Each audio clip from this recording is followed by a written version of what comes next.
Welcome! In front of me I have Coros Apex Pro and I'm gonna show you how to turn off this watch.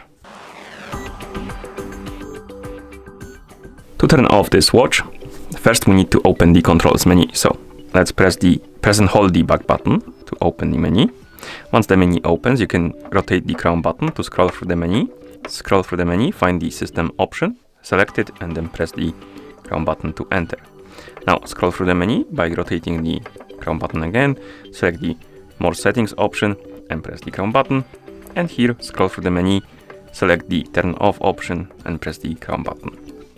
Then confirm by pressing the crown button and wait until the watch turns off. It takes a couple seconds. And that's how you turn off this watch. Thank you for watching. If you found this video helpful, please consider subscribing to our channel and leaving the like on the video.